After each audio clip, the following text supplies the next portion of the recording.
Hi my dear friends, welcome to job updates in Telugu YouTube channel. Friends, రీసెంట్గా మనకి railway department నుంచి 7,934 junior engineer ఉద్యోగాల భర్తీ కోసం నోటిఫికేషన్ రిలీజ్ చేయడం జరిగింది. ఈ వీడియోలో ఈ నోటిఫికేషన్ సంబంధించి శాలరీ అనేది ఎంత వస్తుంది, ఈ జాబ్స్కి సంబంధించి సెలక్షన్ అనేది ఏ విధంగా చేస్తారు అనే వివరాలు అయితే నేను మీకు తెలియజేస్తాను. సో మనం ఒకసారి చూసుకున్నట్లయితే ఈ జాబ్కి సంబంధించి శాలరీ అనేది మనకి నియర్లీ 75,000 వరకు రావడం జరుగుతుందండి. అంటే మీరు వర్క్ చేసే ప్రాంతాన్ని బట్టి, మీరు రైల్వే డిపార్ట్మెంట్లో రూరల్ ఏరియాస్లో వర్క్ చేస్తున్నారా, లేదా సిటీస్లో వర్క్ చేస్తున్నారా, లేదా టౌన్లో వర్క్ చేస్తున్నారా అనే దాన్ని బట్టి మనకి శాలరీ అనేది వేరీ అయ్యే అవకాశం అయితే ఉంటుందన్నమాట. ఎక్కువ వేరీ అవ్వదు, ఒక 5 నుంచి 10,000 మధ్యలో వేరియేషన్ అయితే తప్పనిసరిగా ఉంటుందండి. అయితే ఇప్పుడు అప్రాక్సిమేట్గా మీకు ఎంత శాలరీ వస్తుందని నేను ఇక్కడ క్లియర్గా చెప్తాను చూడండి. మనకి ఈ జూనియర్ ఇంజనీర్ అనే జాబ్కి సంబంధించి బేసిక్ పే అంటే ఇనీషియల్ పే అనేది ఎంత ఉంది అంటే లెవెల్ 6th పే మ్యాట్రిక్స్ ద్వారా 7th సిపిసి ద్వారా 35,400 రూపాయలు అనేది బేసిక్ పే అనేది ఇచ్చారు. ఇది జస్ట్ బేసిక్ పే మాత్రమే అండి. దీనికి కొన్ని అలవెన్సెస్ అనేవి ఉంటాయి. అవి ఏంటివి అంటే, ఫస్ట్ మనకి ఎక్కువగా వచ్చే అలవెన్స్లో డిఆర్ఎస్ అలవెన్స్ అనేది ఉంటుంది. ఇది ప్రజెంట్ సెంట్రల్ గవర్నమెంట్లో 50%గా ఉందండి. ప్రతి 6 నెలలకు ఒకసారి ఒక డిఏ అంటే డిఆర్ఎస్ అలవెన్స్ అనేది ఇస్తారు. ఇది మారుతూ ఉంటుందన్నమాట. సో డిఏ వచ్చినప్పుడంతా ఒక 2-3% శాలరీ అనేది పెరగడం జరుగుతుందన్నమాట. అంటే ఇనీషియల్ పే ఏదైతే ఉందో బేసిక్ పే ఇందులో మనకి పెరగడం జరుగుతుంది. సో ఇప్పుడు 50% వేసుకుంటే మనకి 17,700 రూపాయలు అనేది మనకి రావడం జరుగుతుందన్నమాట. నెక్స్ట్ హౌస్ రెంట్ అలవెన్స్ అనేది, అంటే మనకి క్వార్టర్స్ కానీ ఇస్తే, రైల్వే డిపార్ట్మెంట్కి సంబంధించి క్వార్టర్స్ కానీ ఇస్తే మనకి ఈ హౌస్ రెంట్ అలవెన్స్ అనేది ఇవ్వరు. ఒకవేళ క్వార్టర్స్ ఇవ్వలేదనుకోండి, అప్పుడు మనకి హౌస్ రెంట్ అలవెన్స్ అనేది ఇవ్వడం జరుగుతుంది. ఇది ఎంత ఉంది అంటే ప్రజెంట్ నేను మనకి 27% అని, అంటే టైప్ ఆఫ్ సిటీని బట్టి ఈ హౌస్ రెంట్ అలవెన్స్ అనేది మారడం జరుగుతుందండి. సో మీరు ఏ సిటీలో, గ్రామాల్లో వర్క్ చేస్తున్నారా, రూరల్ ఏరియాస్లో వర్క్ చేస్తున్నారా, లేదా సిటీస్లోనా, టౌన్లోనా అనేది బట్టి మనకి టైప్ ఆఫ్ సిటీని బట్టి ఈ హౌస్ రెంట్ అలవెన్స్ అనేది ఉంటుంది. సో నేను ఇక్కడ మనకి టౌన్కి సంబంధించి వేశాను, సిటీకి కానీ రూరల్కి కానీ వేయలేదు, మీడియంగా ఉంటుంది అని నేను దీన్ని వేశాను. సో అయితే ఇది 18% అంటే 18% ఉంటుంది.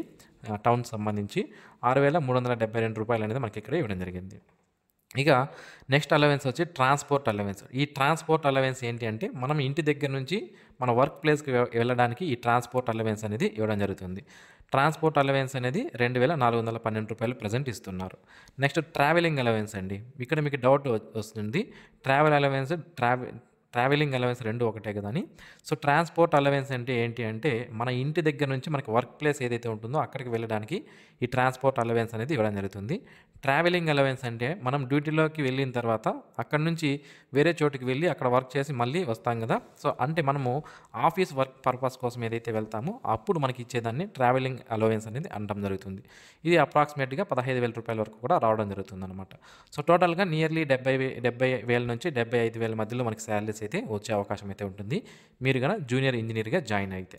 మరి ఈ జాబ్స్కి సంబంధించి డిప్లొమా చేసినటువంటి అభ్యర్థులు అందరూ కూడా అప్లై చేసుకోవచ్చండి. మ్యాక్సిమం డిప్లొమాలో ఏవైతే కోర్సులు ఉంటాయో, సివిల్, మెకానికల్, ఎలక్ట్రానిక్స్, ఎలక్ట్రికల్, ఇలా ఏవైతే ఉంటాయో ఇంకా రకరకాలు ఉంటాయి కదండి, వాటన్నిటికీ కూడా ఎలిజిబిలిటీ అనేది ఉంటుంది. సో నేను ఇంతకుముందే ప్రీవియస్ వీడియోలో క్లియర్గా ఎక్స్ప్లెయిన్ చేశాను ఏ డిప్లొమాలో ఏ కోర్సులు చేసిన వాళ్ళకి ఎలిజిబిలిటీ ఉంటుంది అని. అలాగే ఆ నోటిఫికేషన్కి సంబంధించినటువంటి పూర్తి వివరాలు, ఏజ్ ఎంత, క్వాలిఫికేషన్స్ ఏముండాలి, అన్ని వివరాలు కూడా అందులో నేను మీకు చెప్పాను. ఆ వీడియో లింక్ని ఈ వీడియో కింద డిస్క్రిప్షన్లో ప్రొవైడ్ చేశాను, ఒకసారి చూడండి, మీకు పూర్తి డీటెయిల్స్ అర్థం అవ్వడం జరుగుతుంది. ఇప్పుడు ఈ రిక్రూట్మెంట్ ప్రాసెస్ అనేది ఏ విధంగా ఉంటుంది అంటే, మనకి సెలక్షన్ అనేది ఏ విధంగా చేస్తారనేది మనం చూద్దాం. ఫస్ట్ ఇప్పుడు అందరూ కూడా నోటిఫికేషన్ వచ్చింది, అప్లై అనేది చేసుకుంటారు. అప్లై చేసుకున్న తర్వాత మనకి ఫస్ట్ వాళ్ళు పెట్టే ఎగ్జామ్ ఏంటి అంటే, first stage computer based test అనేది పెట్టడం జరుగుతుందన్నమాట. ఈ ఫస్ట్ స్టేజ్ కంప్యూటర్ బేస్డ్ టెస్ట్లో ఎవరైతే క్వాలిఫై అవుతారో వాళ్ళని కొంతమందిని సెకండ్ స్టేజ్ కంప్యూటర్ బేస్డ్ టెస్ట్కి పంపిస్తారు. అలాగే ఈ సెకండ్ స్టేజ్ కంప్యూటర్ బేస్డ్ టెస్ట్లో ఎవరైతే క్వాలిఫై అవుతారో, కట్ ఆఫ్ రీచ్ అవుతారో వాళ్ళకి డాక్యుమెంట్ వెరిఫికేషన్, ఆ డాక్యుమెంట్ వెరిఫికేషన్లో క్వాలిఫై అయిన వాళ్ళకి మెడికల్ ఎగ్జామినేషన్ అనేది కండక్ట్ చేయడం జరుగుతుంది. సో మొత్తం ఈ 4 స్టేజ్ల్లో ఉంటుందన్నమాట. మరి మార్కులు ఫస్ట్ స్టేజ్లో వచ్చిన వాటిని తీసుకుంటారా, సెకండ్ స్టేజ్లో వచ్చిన వాటిని తీసుకుంటారా, మనకి కట్ ఆఫ్ అనేది ఏ విధంగా ఉంటుంది, అన్ని వివరాలు ఇప్పుడు నేను మీకు చెప్తాను చూడండి. సో ఫస్ట్ స్టేజ్ అంటే మనకి ఎగ్జామినేషన్ కండక్ట్ చేస్తాము అని మనకి మెయిల్ అండ్ SMS రెండు రావడం జరుగుతుంది. సో అప్పుడు మీరు హాల్ టికెట్ డౌన్లోడ్ చేసుకొని మీకు ఇచ్చినటువంటి డేట్, హాల్ టికెట్లో ఉన్నటువంటి డేటు, టైమింగ్కి మీరు ఎగ్జామినేషన్కి అటెండ్ అవుతారు. అప్పుడు మీకు ఫస్ట్ కండక్ట్ చేసే టెస్ట్ని first stage computer based test అనేది అనడం జరుగుతుందన్నమాట. అయితే ఇది ఏ విధంగా ఉంటుంది అంటే మనకి చూసుకున్నట్లయితే ఇక్కడ చూడండి, మొత్తం మనకి 4 సబ్జెక్ట్స్ అనేవి ఉంటాయండి. 100 మార్కులకి ఎగ్జామినేషన్ కండక్ట్ చేస్తారు. ఇందులో మ్యాథమెటిక్స్ నుంచి 30 క్వెషన్లు, జనరల్ ఇంటెలిజెన్స్ అండ్ రీజనింగ్ నుంచి 25 క్వెషన్లు, జనరల్ అవేర్నెస్ నుంచి 15, జనరల్ సైన్స్ నుంచి 30. సో టోటల్ 100 మార్కులకి ఎగ్జామినేషన్ కండక్ట్ చేయడం అనేది జరుగుతుంది. 100 క్వెషన్స్ అనేవి రావడం జరుగుతుంది. టైం అనేది ఎంత ఉంటుంది అంటే 90 నిమిషాలు, 1.5 అవర్ టైం అనేది మనకి ఇవ్వడం జరుగుతుందన్నమాట. మరి దీనికి సంబంధించినటువంటి సిలబస్ అనేది ఏ లెవెల్లో ఉంటుంది అంటే మనకి 10th స్టాండర్డ్ లెవెల్లో సిలబస్ అనేది ఉంటుంది. సిబిఎస్ఈకి సంబంధించిన సిలబస్ ఏదైతే ఉందో దాన్ని మేము ఇవ్వడం జరుగుతుంది అని మనకి ఇక్కడ క్లియర్గా మెన్షన్ చేశారు.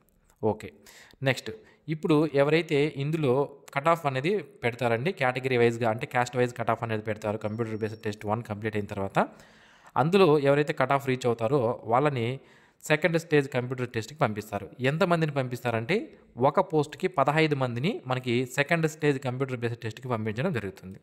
మరి ఈ సెకండ్ స్టేజ్ కంప్యూటర్ బేస్డ్ ఎగ్జామినేషన్లో ఏముంటాయి అంటే సబ్జెక్ట్స్, సో మనకి జనరల్ అవేర్నెస్ నుంచి 15 క్వశ్చన్లు, అలాగే ఫిజిక్స్ అండ్ కెమిస్ట్రీ నుంచి 15 క్వశ్చన్లు, basics of computer and applications నుంచి 10 questions, basics of environment and pollution control నుంచి 10 క్వశ్చన్స్, టెక్నికల్ ఎబిలిటీ. ఇక్కడ టెక్నికల్ ఎబిలిటీ అంటే మీకు డౌట్ ఉంటుంది. టెక్నికల్ ఎబిలిటీ అంటే ఏం లేదండి, మీరు డిప్లొమా దేంట్లో అయితే చేశారో, ఫర్ ఎగ్జాంపుల్ ఎలక్ట్రికల్ అనుకుందాం, అందులో నుంచి మీకు 100 క్వశ్చన్స్ వస్తాయి 100 మార్కులకి. మెకానికల్ అనుకుంటే మెకానికల్ నుంచి, సివిల్ అంటే సివిల్, ఎలక్ట్రానిక్స్ అంటే ఎలక్ట్రానిక్స్, మెటలర్జీ అంటే మెటలర్జీ. ఆ విధంగా మీరు డిప్లొమాలో మీరు ఏదైతే చేశారో మీరు ఆ పోస్ట్కే కదా అప్లై చేస్తారు. సో కాబట్టి ఆ టెక్నికల్ అబిలిటీ నుంచి, టెక్నికల్ సబ్జెక్ట్ నుంచి మనకి 100 క్వశ్చన్స్ అనేది రావడం జరుగుతుంది. టైం ఎంత ఉంటుంది అంటే మనకి ఇక్కడ 120 మినిట్స్ టైం మాత్రమే, 2 అవర్స్ టైం ఉంటుంది. బట్ క్వశ్చన్స్ మాత్రం మనకి 150 క్వశ్చన్స్ అండ్ 150 మార్క్స్కి ఎగ్జామినేషన్ కండక్ట్ చేయడం అనేది జరుగుతుంది. ఇక్కడ మనకి ప్రిలిమినరీ ఎగ్జామినేషన్ మరియు మెయిన్ ఎగ్జామినేషన్ రెండిట్లో కూడా మనకి తెలుగు లాంగ్వేజ్లోనే టెస్ట్ అనేది కండక్ట్ చేస్తారండి. ఇప్పటికీ చాలామందికి డౌట్ అనేది ఉంటుంది. తెలుగులో కూడా ఎగ్జామినేషన్ కండక్ట్ చేస్తారు. ఫస్ట్ స్టేజ్ సిబిటీ అలాగే సెకండ్ స్టేజ్ సిబిటీ రెండు కూడా మనకి తెలుగులో ఉంటాయి క్వశ్చన్ పేపర్లు. ఆన్లైన్ ఎగ్జామినేషన్ కాబట్టి మనము తెలుగు లాంగ్వేజ్లోనే ఉంటుందా, మళ్ళీ కొంతమంది డౌట్ ఉంటుంది ఇంగ్లీష్లో ఉండదా అని. ఇంగ్లీష్లోనూ ఉంటుంది, అన్ని లాంగ్వేజెస్లోనూ ఉంటుంది. మీకు ఏ లాంగ్వేజ్ కావాలో దాన్ని సెలెక్ట్ చేసుకొని మనం క్వశ్చన్స్ సపరేట్గా కూడా చూసుకునే అవకాశం అయితే ఉంటుందన్నమాట. ఇంగ్లీష్ కావాలంటే ఇంగ్లీష్లో చూసుకోవచ్చు, తెలుగులో కావాలంటే తెలుగులో చూసుకోవచ్చు. ఇక నెగిటివ్ మార్కింగ్ విషయానికి వస్తే 1/3 ఆఫ్ నెగిటివ్ మార్క్స్ కూడా ఉంటాయి. మనకి నోటిఫికేషన్లోనే క్లియర్గా అది మెన్షన్ చేశారు. సో ఇది డిసిప్లిన్స్ చూడండి, ఇక్కడ ఇచ్చారు ఏ డిప్లొమా వాళ్ళు ఉన్నవాళ్ళు దీనికి అప్లికేషన్ చేసుకోవచ్చు అని మనకి ఇక్కడ క్లియర్గా ఇవ్వడం జరిగింది. ఆ లిస్ట్ మొత్తం ఇక్కడ ప్రొవైడ్ చేస్తాను. మనకి నోటిఫికేషన్ లింక్ని వీడియో కింద డిస్క్రిప్షన్లో ఇస్తాను, అక్కడ నుంచి మీరు చూడవచ్చు. ఇక ఫైనల్ సెలెక్షన్ అనేది ఏ విధంగా చేస్తారు చూడండి. Short listing of candidates for second stage CBT, DV and empanelment. So మనకి ఫైనల్గా సెలెక్షన్ అనేది ఏ విధంగా చేస్తారు అంటే సెకండ్ స్టేజ్ కంప్యూటర్ బేస్డ్ టెస్ట్లో వచ్చినటువంటి మార్కులను బేస్ చేసుకొని అలాగే డాక్యుమెంట్ వెరిఫికేషన్ అనేది కండక్ట్ చేయడం అనేది జరుగుతుందన్నమాట. So second stage computer based టెస్ట్లో వచ్చిన మార్కులను బేస్ చేసుకొని మనకి డాక్యుమెంట్ వెరిఫికేషన్ కండక్ట్ చేసి దాని తర్వాత మెడికల్ ఎగ్జామినేషన్ అనేది, డీటెయిల్డ్ మెడికల్ ఎగ్జామినేషన్ అనేది ఉంటుందండి.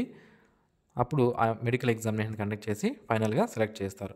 మనకి డాక్యుమెంట్ వెరిఫికేషన్లో కానీ అలాగే ఈ ఏదైతే ఈ మెడికల్ ఎగ్జామినేషన్ అది ఉందో అందులో నుంచి ఎటువంటి మార్కులు తీసుకోరు. But second stage computer based test ఏదైతే ఉందో అందులో వచ్చిన మార్కులు మాత్రమే ఫైనల్ సెలక్షన్కి తీసుకోవడం అనేది జరుగుతుంది. అందులో వచ్చిన మెరిట్నే బేస్ చేసుకుంటారనమాట.